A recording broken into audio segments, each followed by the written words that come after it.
Well, good evening once again. Day 1461 of the Trump administration. This was the final full day of the Trump administration. 13 hours from now, Joe Biden will be the nation's 46th president. In the intervening hours, however, Joe Biden and the rest of this country must first get through a highly unusual inauguration. Due to an uncontrolled pandemic, the American people have been told to stay away. Due to the attack on the U.S. Capitol, 25,000 troops will surround the proceedings because of the threat from our fellow Americans. Tonight, Donald Trump is expected to issue his final set of pardons, likely within the hour. We'll bring you the information as soon as we have it indeed. This afternoon, Donald Trump, who has not been seen in public for 7 days, released a videotaped farewell message instead. He again condemned the attack on the Capitol without taking any personal responsibility while attempting to frame his administration as a success. And he started by offering well wishes to Biden, though not by name. We inaugurate a new administration and pray for its success in keeping America safe and prosperous. We extend our best wishes, and we also want them to have luck, a very important word. All Americans were horrified by the assault on our Capitol. Political violence is an attack on everything we cherish as Americans. It can never be tolerated. Our agenda was not about right or left. It wasn't about Republican or Democrat, but about the good of a nation. I am especially proud to be the first president in decades who has started no new wars. Now, as I prepare to hand power over to a new administration at noon on Wednesday, I want you to know that the movement we started is only just beginning. Trump also thanked his loyal Vice President Mike Pence, who he'd made a target for the mob that invaded the Capitol building almost 2 weeks ago now.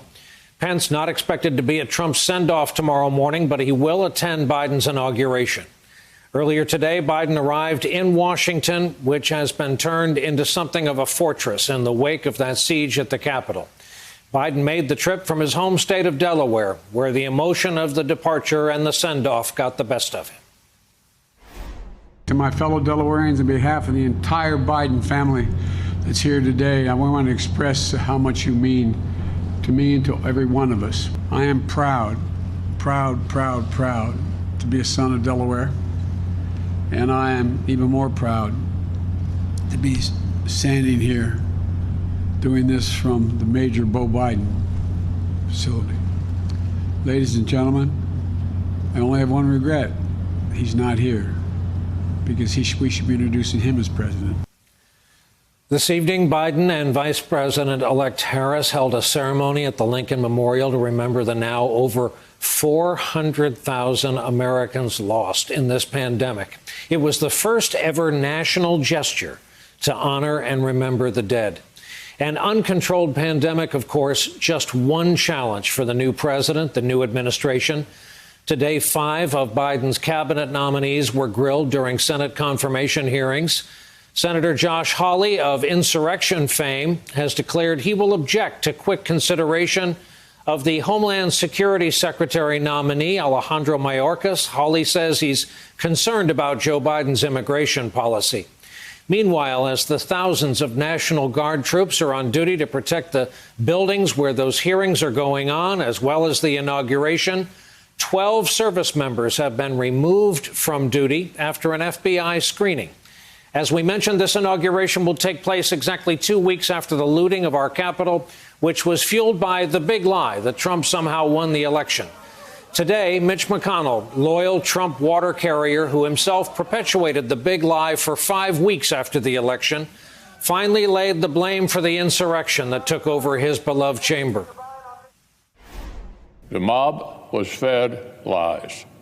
They were provoked by the president and other powerful people. And they tried to use fear and violence to stop a specific proceeding of the first branch of the federal government.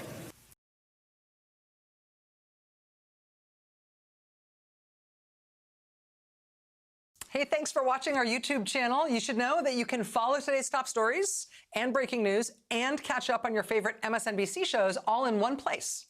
Download the NBC News app today.